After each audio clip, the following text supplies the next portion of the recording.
Good evening, everyone, and welcome to the Brian Crombie Radio Hour on Saga 960. I read a really interesting report. Actually, it wasn't interesting. It was very scary because it was suggesting that Canada's productivity is not in great shape, lagging the United States and not doing very well. So I wanted to reach out to one of the authors, Robert Gagne. He is the director of the Center for Productivity and Prosperity, and he's also a professor with HEC Montreal's Institute of Applied Economics. He's the director of the research office in Montreal. He holds a PhD in economics from the Université de Montréal and was co-chair of the council of the Federation Advisory Panel on Fiscal Imbalance in 2005-2006. Mr. Gagne, Robert, professor, welcome to the show, sir. Thank you. So how is Canada doing on productivity? Your report says not too good. Not too good, exactly. And it's been like that for a while, So it's a problem that we know quite well, has been documented for years. But now the problem is that what do we do with that? Because I don't see any policy direction to correct this important problem, because this problem is important for a standard of living, Productivity in the long term explain 100% of our standard of living. 100% of your standard of living. Yeah, exactly. Because the other factors would be how many people work or how long do they work each week. But those things, they are quite similar across, across the Western world. So the only factor which remains is productivity, which is lower in Canada. But as today, we still, the problem is very well documented, but we know why, but we don't know exactly what to do to correct the situation. Okay, so let's break it in pieces, and let's come to the why in a minute, if we could. But can you quantify where we are? I've seen some statistics in your report and others comparing Canada to the United States that suggests that I think that we were doing okay, a generation ago, 10, 20 years ago, but it's really fallen behind of late. Is that the case?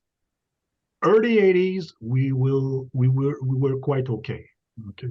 So if you look at the graph from 30 from now until the next 40 years, it's a quiet decline. 40 years ago, our situation was quite comparable to what was going on in the US or in Western Europe. We lost a lot of ground over the last 40 years, and the forecasts are not very appealing, not very interesting, because not our forecasts, OECD forecasts for the next 40 years are quite bad for Canada. So our ranking in the Western world, which was quite okay 40 years ago, went down and is forecast to go even deeper down. So and I saw something like we're 40% behind the United States in productivity and personal disposable income per person. Yeah, the situation compared to the US is very depressing in a sense.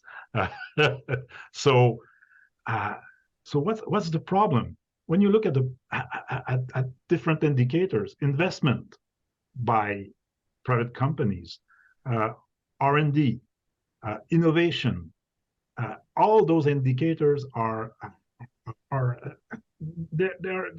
there are red lights on all of these indicators. So, and my question is from there is, okay, why is that? Why private businesses here invest less in equipment, in the humans, in IP, intellectual properties? Why they do less R&D than elsewhere? They have less patent for gizmo that they will discover, they will develop. Why is that? My answer is that maybe they don't need to do it to be, let's say, competitive and to stay in the market. the internal market is Canada is quite particular. It's a huge market in terms of geography, but it's a small market in terms of people. All the regions are quite isolated each other. So let's say the Montreal market is quite isolated to the Toronto market, which is quite isolated from the Vancouver market. So businesses in Canada, within Canada, do not compete a lot. There are a lot of interprovincial barriers to mobility, labor mobility, capital mobility, whatever. And when the time comes to compete with the rest of the world, what do? Okay, we rely on a weak Canadian dollar. It's been the case since the mid-80s, relying on a weak Canadian dollars. But in 1988, we passed a free trade agreement, and then we entered into numerous other opening up of our tariff barriers, and we believed in global trade. We sort of followed the Washington consensus of lowering regulations and lowering trade barriers and things like that. Why didn't it work? Yeah. Why didn't it work? Because it all relies on a weak Canadian dollars. That's it. I mean, I have other reports that show that very clearly. When we signed the first free trade agreement with the US, was following, maybe you remember, you are maybe younger, a little bit younger than me, but you remember the MacDonald Royal Commission on the economy of Canada in the mid-80s. 26 volumes, sir. Yes. Yeah, there was a lot of recommendation in that report, in those reports. One of the recommendations was to sign free trade agreements, namely with the US, but with other countries. We did that, but we forgot the other recommendation. And a lot of other recommendations were related to the competitiveness of Canadian businesses, and nothing was done on that. Because a lot of the other recommendations, some people thought were akin to industrial strategy. I think it was called the Transitional Adjustment Assistance Program, and that wasn't what the Prime Minister of the day, Mulroney, was a believer in. He thought the Washington consensus with decreased regulations and open trade was the secret, and we did benefit dramatically from free trade. But as you point out, I think we went from at par with the US dollar in 1988 to something like 67 cents by the early 1990s. Yeah. And when in the early 2000, the Canadian dollar went up close to parity again, then all those businesses were panicking in a sense because their success relied on a weak Canadian dollar. Then the dollar went down again. So it's a strange industrial strategy to rely on a weak Canadian dollars because there are other negative effects related to that. Goods that we are importing are more costly. So it's not a sustainable long-term development strategy to rely on a weak money, with weak dollar. We're chatting tonight with Professor Robert Gagne. We're talking about Canadian competitiveness and productivity and how dismal it is. We're going to take a break for some best messages and come back in just 2 minutes with Professor Gagne talking about this issue, and we're going to address what the heck we can do about it. Stay with us, everyone. Back in 2 minutes.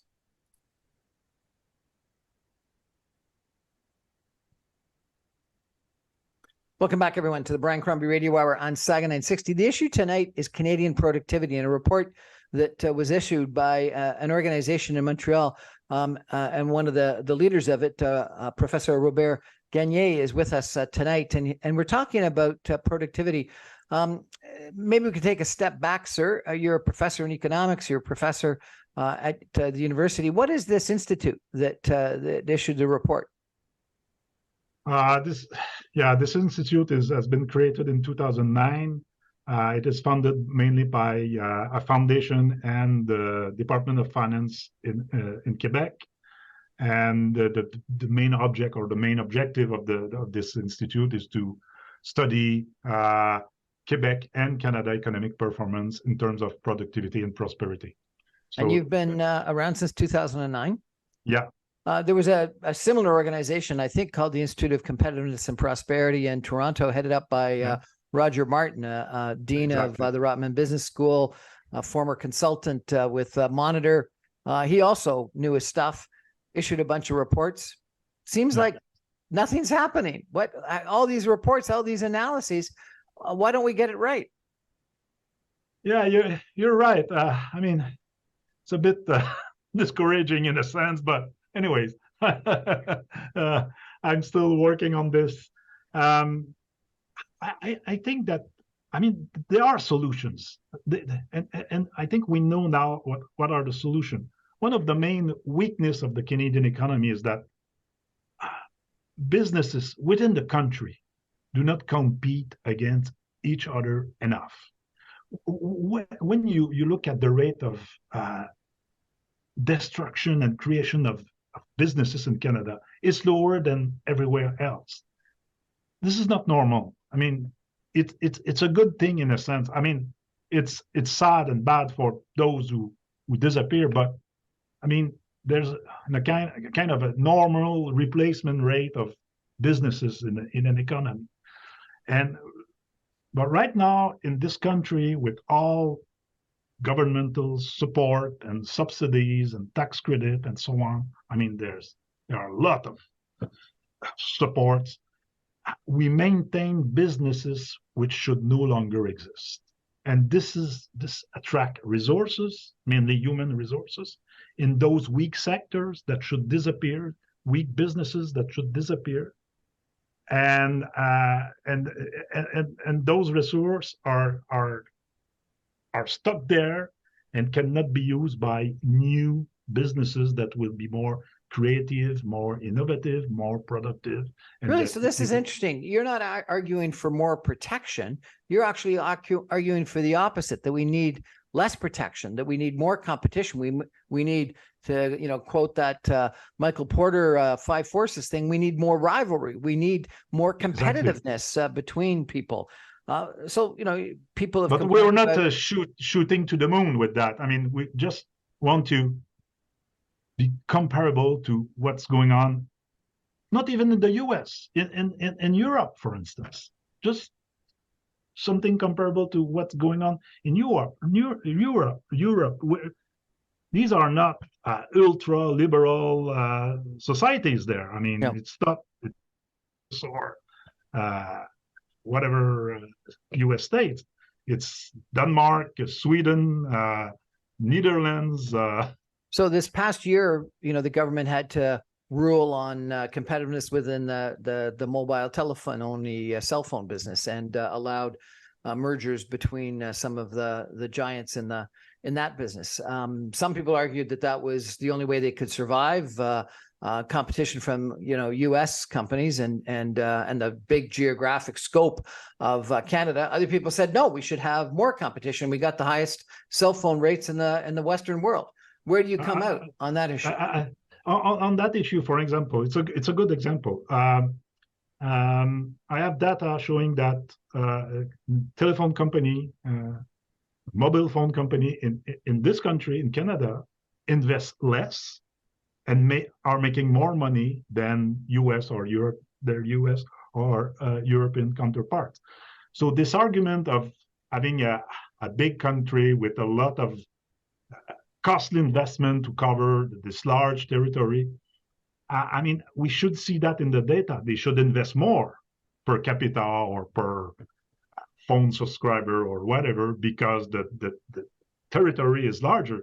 This is not the case. They invest less and they make more money. So what about airlines? We seem to have lost a lot of competition in the airline business. Exactly. In our report, we're talking about, this is a very good example on how we approach competition in this country. Probably you remember a couple of years ago, Air Canada proposed to buy Air Transat. So the deal was analyzed by Canadian the Canadian authorities and the European authorities, because a lot of the business for these two companies is over the North Atlantic between Canada and Europe. So in Canada, they said, well, might not be a good deal for consumers, but it will be a good thing for Air Canada. Okay. And the negative impact on consumers, we will see later. In Europe, they say, no, no, no, no, no. That's not how it works. I mean, this deal will harm consumers in Europe traveling to Canada. So we do not authorize the deal. And today, as of today, Air Transat is still a company by itself. And thank God, thank God. I don't know in Toronto, but in Montreal, everybody every day say thanks that Air Transat still exists as a separate company, because the service is much better. They don't lose a lot of luggage. Their rates are competitive on the same market as where Air Canada is. So that you see this different philosophy. I mean, in Canada, they were looking for a bigger company, inefficient, probably harming the consumers, but that's not a big deal.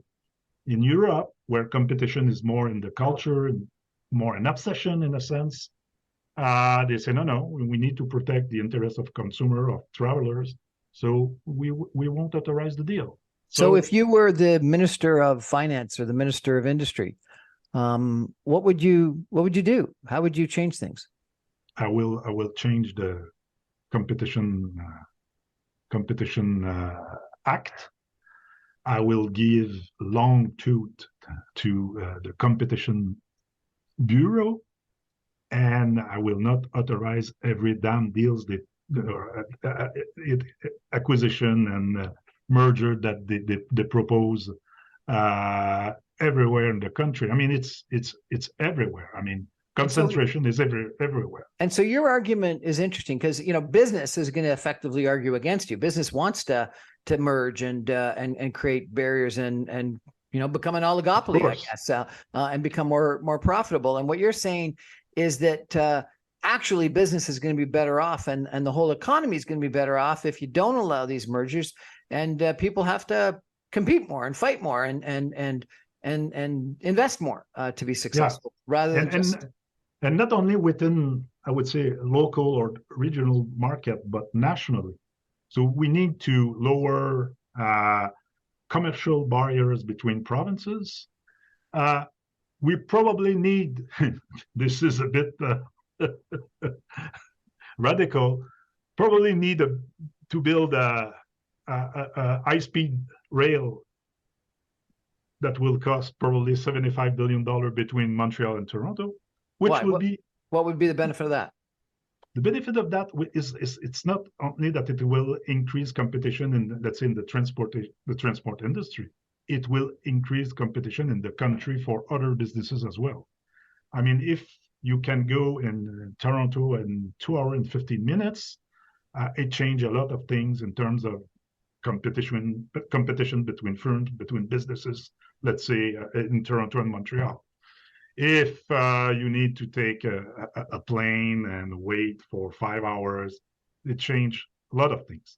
But as a first stage, I would say, of course, it will increase competition in the transportation sector in this corridor, but this is not the main benefit of that. The main benefit is that, in a sense, it closed the gap between the two most important markets in the country. Well, I agree with you completely on the need for that high-speed rail. So my point is that it will probably cost 75 or let's say $100 billion, but who cares? I mean, anyway, they will spend this money on other stupid things. So let's have great faith in government, sir. Other things. No, but let's spend it on something useful. Yeah. So, I interviewed some people just a week ago that said that the Washington consensus, the neoliberal sort of idea, has failed, and it's not working, and so therefore what Biden is doing, President Biden in the United States with the Inflation Reduction Act, is really an industrial strategy. And what what China has done and been successful is the Beijing Consensus and an industrial strategy. And what we should be doing is not what you're arguing for lower barriers and more competition, but more government intervention in the economy and industrial strategy. And frankly, sometimes it looks like Chrystia Freeland and people are arguing for that. What do you think of that, sir? That's a huge, big, large question. That's why I asked the smart guy. Yeah, I'm not sure that we have an industrial strategy in this country. I'm not sure that let's say the government know what it's best for our economy. So I think that we should be more confident in competition, in a sense. Let them fight each other. Maybe be very precise, very narrow intervention in some cases, because of course I'm not naive and we exactly know what's going on at the international level when times to attract investment in this country. I mean, we're not stupid, and we know that the government has to put a lot of money on the table, but here I'm not sure that we are using the right tools to do that. I mean, we have those very, very fancy tax credit programs, which are very costly, and instead, maybe we should just use the same kind of tools that other countries are using to attract foreign investment, but for the rest, leave the businesses fight each other, and, comme on dit en français, que le meilleur gagne. May the best win. So, this competition seems to me what you're really arguing for, and that we don't have enough competition. Some people would argue that if we opened up our markets completely to the Americans, didn't have any kind of barriers, allowed American ownership of our breweries, of our telecommunications companies, of our media companies, etc., we wouldn't have any Canadian-owned companies left anymore.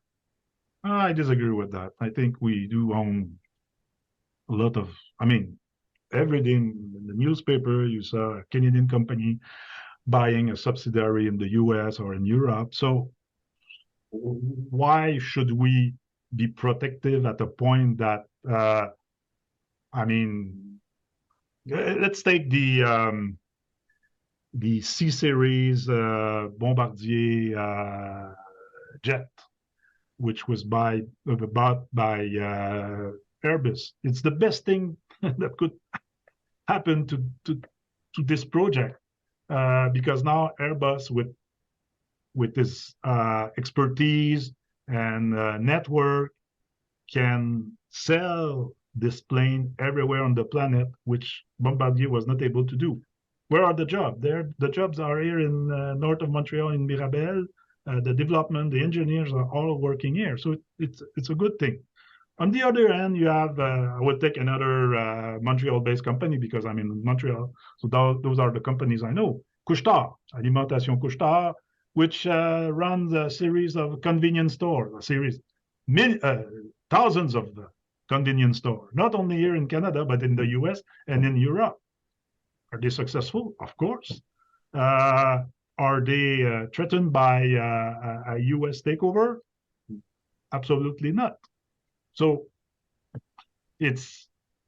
But then when Google, in some case you win, in some case you lose. When Google and Facebook are making too much money and taking away, ad revenue from the big media companies, we have Bill C-18, and the big media companies go to Ottawa and say, we need protection, we need help, we need you to force Google and Facebook to pay us fees.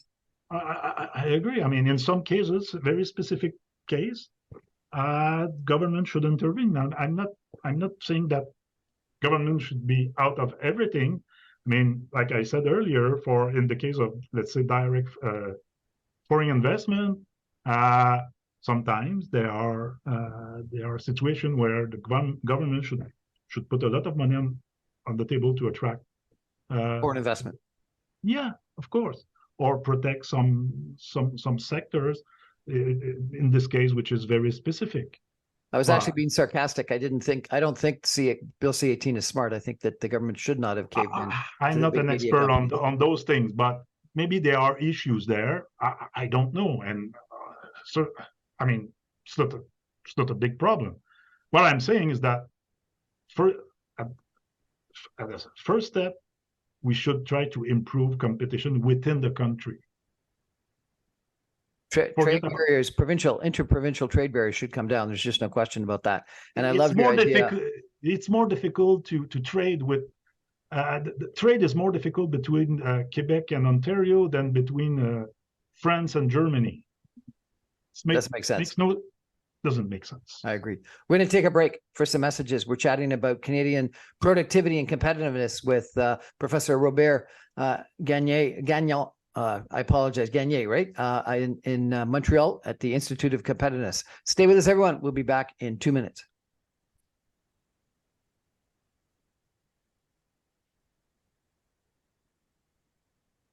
Welcome back, everyone, to the Brian Crombie Radio Hour on Saga 960. Our issue tonight is a report that the Center for Productivity and Prosperity in Montreal, headed up by Robert Gagne, who's the director of that, but he's also a professor of the HEC Montreal Institute for Applied Economics and a director of the research office at HEC Montreal, is speaking to us tonight.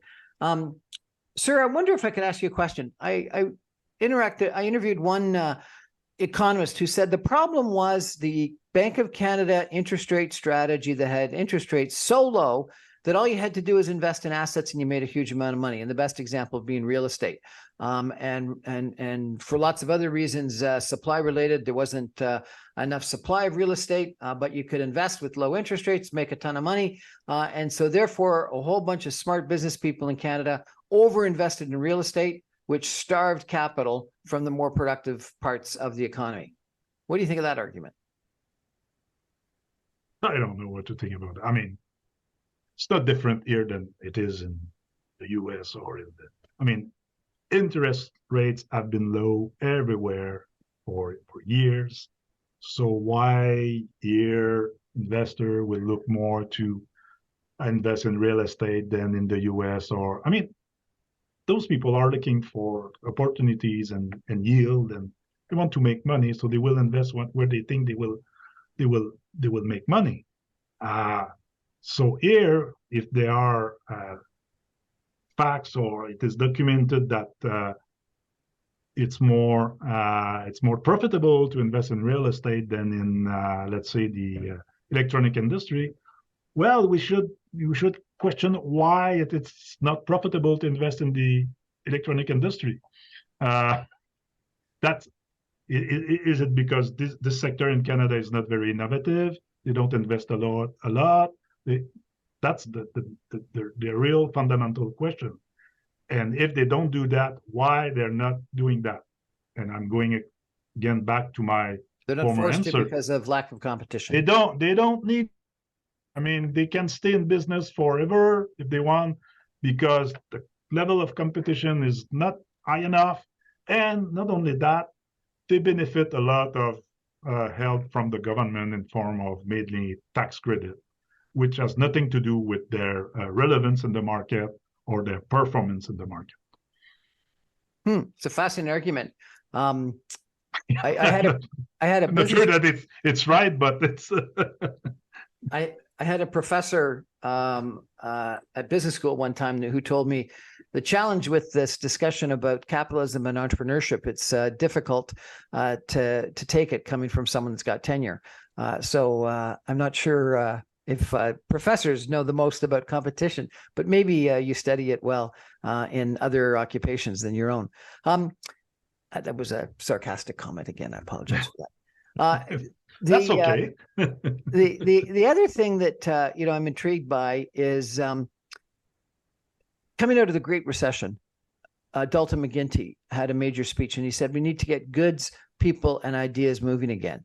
and goods was infrastructure, and people was transit. But ideas, he said, was clusters. And he was arguing about, the cluster that we've got primarily in medical science in Toronto around the University of Toronto and all the hospitals. And from a technology standpoint, the Kitchener-Waterloo cluster around IT. What do you think? Are clusters important, or is competition, what happens in clusters, important? I think clusters are important, but I also think that governments are not able to identify which cluster will succeed. So let me give you an example from my campus here, which is very strong on AI and artificial intelligence, right? We have been invested in this field for 30, 35 years without anyone caring about that, looking at that.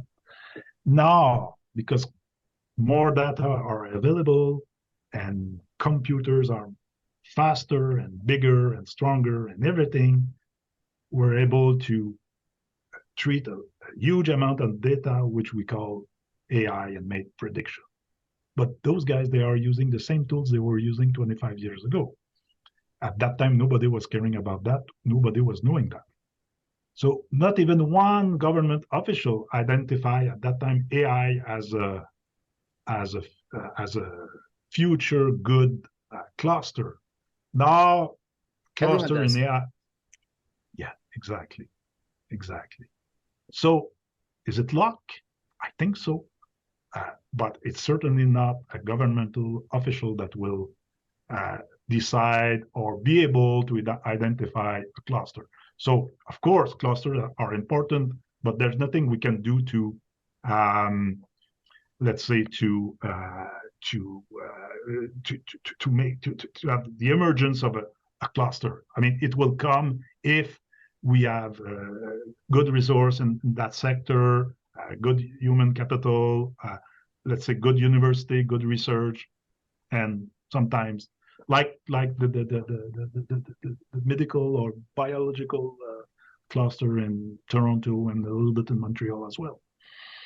I used to be in the pharmaceutical biotech business, and people in that industry would complain that to make a company grow and successful, you needed to go to the United States, because that's where you could get investment dollars, whether it was from Wall Street or Silicon Valley or San Diego or where not. And that it was the challenge of we didn't have the investment bankers and the bankers and the private equity and the venture capital people. It was capitalism that was the problem, the access to money. The money was readily available in the United States via NASDAQ or VCs, and in Canada, it wasn't there. And so therefore the government needs to do something to, whether it be flow through shares or R&D tax credits or something to help the capitalist system work from a capital provision to startup companies in Canada. What do you think of that? Well, if you're coming from the pharmaceutical or biotech sector, you probably know this little bit this story. Maybe 10 years ago, I was talking to a biotech executive telling me that here in Montreal, they had a very nice laboratory which discovered a lot of good drugs, and they make a lot of money with it. And in fact, it was a very good laboratory. And he told me, well, we will close it. Why is that? Because we're moving it to New Jersey. Okay, why are you moving it to New Jersey? Not because of the quality of the research there. It's a very nasty, lazy laboratory they have there. Okay, so why are you moving it there? Because of the market size. The market is big, it's huge. So for political reason, we have to move the laboratory there, even if we know that it's from point of view of efficiency, it's a bad decision, but from a point of view of making more money, it's a good decision. So of course we do have those, I would say, difficulties, because we're only 40 million people here. It's a small country, very low with low density of population, and our neighbor is immense, big, very large, with 350 million people, really integrated economy. So what I'm saying is that, okay, we know that. It's a fact. So we need to have public policy in terms, let's say, competition policy, for instance, that take into account this important fact. But right now we're doing as if this does not exist. We don't take into account the fact that we live in a large country with a low population, diverse market. We do like if we were in the US. We have to adjust to this reality because there's nothing we can change there. I mean, I know that some people believe that 30 years from now, the population in the country will be 100 million people. But by the same time, probably in the US, they will be 500 million people. So it's like a dog running after his tail. We had a So former... we know that. So let's talk about clever industrial policy that will take into account those realities, which we don't do right now. We had a former minister of finance who wrote a book last year that came out and said the problem was really Ottawa and the cabinet, that we didn't have a growth agenda. And other people have said that the problem is our government doesn't have sort of Bay Street business people in it. And in the past, the politicians were surrounded by people that had business backgrounds or Bay Street backgrounds, whether they be John Turner or Jim Flaherty or Jean Chrétien, and it was a partnership with people. Do you think we don't have a growth mindset in Ottawa, just a redistributive mindset? Is that part of the problem? I tend to agree with that. I mean, I try to stay away from politics, but I mean, it's quite obvious that right now the growth agenda, I think, in this country right now is all rely on our, I would say, immigration policy. I mean, growth will come from immigration, which is from the point of view of, let's say, macroeconomic analysis and facts, which is not true. I mean, there are a lot of studies showing that no, that's not where growth is coming from. Growth is coming from innovation, from investment, from research and development. That's where growth is coming. And from competition. So what will fuel investment, R&D, innovation? Competition, not immigration. I'm not against immigration. I mean, I would like to be clear about that. Professor Robert Gagne, director of this Institute of Prosperity and Competitiveness. Thank you very much. I really appreciate the role that you're playing in bringing this this fact base and argument to our society. Appreciate it. My pleasure. Goodbye. Thank you very much. We're going to take a break and come back with some of my own thoughts on this issue in just 2 minutes. Stay with us, everybody.